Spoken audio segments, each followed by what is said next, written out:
Hello friends, आम का अचार बनाने के लिए मैंने यहाँ पर 2.25 किलो आम लिया है। इसके आगे थोड़ी सी वीडियो मैं नहीं ले पाई हूँ, लेकिन मैं जैसा बताती हूँ आप वैसा ही करें।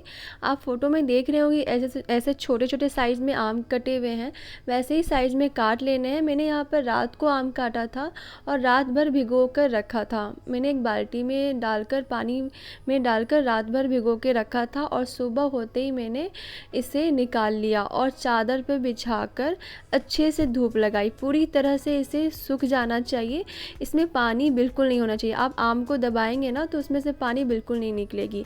उसके बाद मैंने जब पूरी तरह से सूख गए थे तो मैंने यहाँ पर हल्दी और नमक अपने अकॉर्डिंग डालकर, यहाँ नमक की मात्रा थोड़ी ज़्यादा होनी चाहिए क्योंकि बाद में मसाले डलते हैं तो ये नमक की मात्रा कम हो जाती है या मैनेज हो जाती है।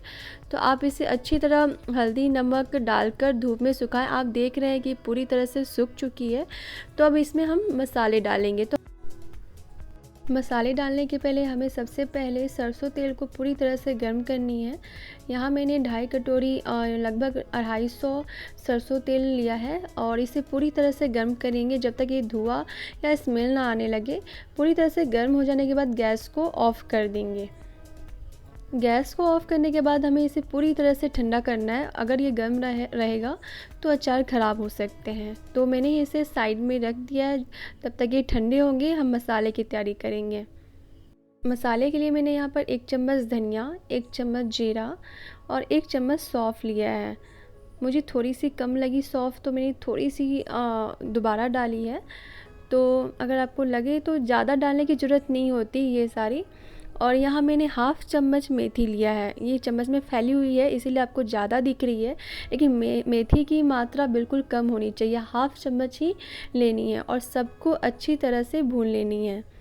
जब स्मेल आने लगे अच्छी तरह मसाले की सारी स्मेल आने लगे, जब ये हल्का भून जाए तो इसे हम ऑफ़ कर देंगे। तो यहाँ मेरी मसाले सारे अच्छी तरह भून चुकी है।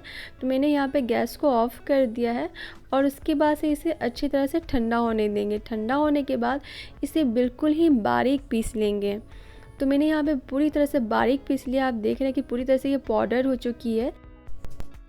उसके बाद मैंने सारे आम को इकट्ठे एक कढ़ाई में ले लिया था क्योंकि बहुत सारे आम थे और मैंने जो पीसा था मसाले वो यहाँ पे मैंने डाला है। ये ज़्यादा नहीं इससे डालते, जो भी मैं बताई हूँ मसाला ये ज़्यादा मात्रा में बिल्कुल नहीं होना चाहिए, थोड़े से ही होने चाहिए।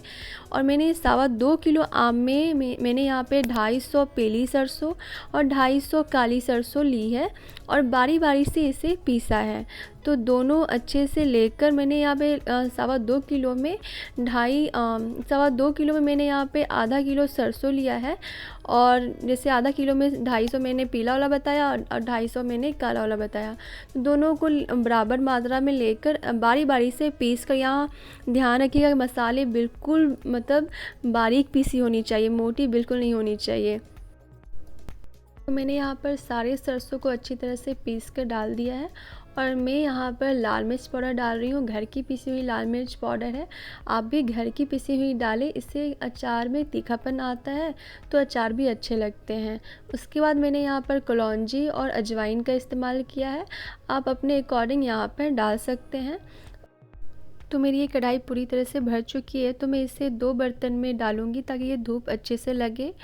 उसके बाद से मैं इसमें कुछ और भी इस्तेमाल करने वाली हूँ जैसे कि हींग।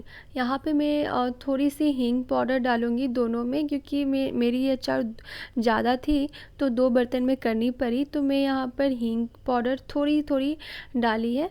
उसके बाद से जो मैंने सरसों तेल जो ठंडे होने के लिए रखा था वो डालूँगी।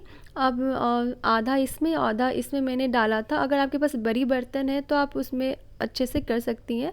तो मैंने यहाँ पर 2 बर्तन में करके आधा आधा सरसों तेल डाला और हाथों से अच्छी तरह से मिलाया। उसके बाद हमें इस अचार को धूप में करीबन 3 से 4 दिन तक सुखानी है। मैं यहाँ भूल गई कि हल्दी नमक डाले हुए अचार को, जैसे आम को हमें करीबन 1 दिन तक सुखाना है। अगर आपके आम अच्छी तरह नहीं सूखे हैं धूप में तो 2 दिन भी कर सकते हैं, लेकिन आम पूरी तरह से सूख जाना चाहिए। तो हल्दी नमक वाली 1 दिन या 2 दिन और ये मसाले वाली आपको 3 दिन या 4 दिन या कम 2 से 3 दिन ही सुखाइए, क्योंकि ज़्यादा दिन धूप में सुखाने से आम पूरी कड़ी हो जाती है, टाइट हो जाती है, तो खाने में दिक्कत होती है। तो आप 2 से 3 दिन ही सुखाइए, ज़्यादा मत सुखाइए। तो ज़्यादा सुखाने से आप आम के अचार नहीं खा पाएंगे, क्योंकि बहुत टाइट खींची खींची हो जाती है। तो आप 2 दिन सुखाएंगे या 3 दिन सुखाएंगे तो आम सॉफ्ट होंगे। तो मैं आप देख रहे हैं कि ये मेरी आम की अचार पूरी तरह से सूख रही है। मैंने यहाँ पे 2 से 3 दिन सुखाया था और सारे दिन की थोड़ी थोड़ी वीडियो ली हुई है।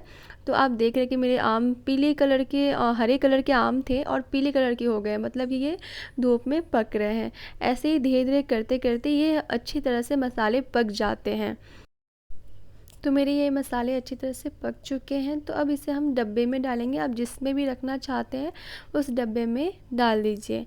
डालने के बाद हम डालने के पहले मैंने यहाँ पर सरसों तेल को दोबारा गर्म किया था पूरी तरह से और ठंडा किया था। ठंडा करने के बाद इस डब्बे में तेल को डाला था। आप ध्यान रखिएगा, गर्म नहीं होनी चाहिए, ठंडी होनी चाहिए बिल्कुल। और ठंडा हो जाने के बाद इसमें हम डालेंगे और इसे डब्बे में बंद किए हुए ही आपको 2 से 3 दिन तक धूप लगानी है, या आप 2 दिन भी लगा लेंगे तो सही रहेगा। तो 2 से 3 दिन धूप लगाए और उसके बाद से इसे अच्छी जगह पर इसे हम 15 से 20 दिन तक रखेंगे। 15 से 20 दिन तक ये खाने के लिए हो जाएंगे। तो आप इसे खाएं और हमें बताएं कैसा लगा।